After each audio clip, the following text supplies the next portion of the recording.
গল্পে, উপন্যাসে নায়ক নায়িকার চোখে চোখ পড়লে হৃদস্পন্দন বেড়ে যাওয়া, মানে হার্টবিট বেড়ে যাওয়া, এই জিনিসটা তো আমরা প্রায় প্রত্যেকেই পড়েছি। কিন্তু চোখের সঙ্গে হৃদয়ের যে সত্যি সত্যি সম্পর্ক আছে, স্পেসিফিক্যালি হার্টবিটের, তবে এক্ষেত্রে বেড়ে যাওয়া না, কমে যাওয়াটা, এই জিনিসটা জানতেন না? তো চলুন জেনে নেওয়া যাক। অকুলোকার্ডিয়াক রিফ্লেক্স নামে একটা রিফ্লেক্স আছে, যেখানে যখন চোখের অপারেশন হয় সেই সময় চোখের চারপাশে যে মাসেলগুলো থাকে সেইগুলোতে যদি কোনো রকমের টান পড়ে, তাহলে এটা ভেগাস নার্ভের মাধ্যমে একটা রিফ্লেক্স তৈরি করে। এই ভেগাস নার্ভের কাজ হচ্ছে হার্টবিটকে কমিয়ে দেওয়া।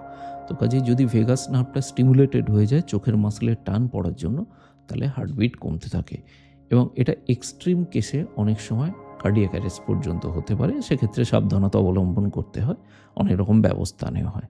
কিন্তু মোদ্দা কথাটা হলো যে চোখের সঙ্গে হৃদয়ের খুব ভালো সম্পর্ক আছে। চোখে চোখ পড়লে যেমন হার্টবিট বেড়ে যায়, তেমনি চোখের টান পড়লে হার্টবিট কমেও যেতে পারে। ধন্যবাদ।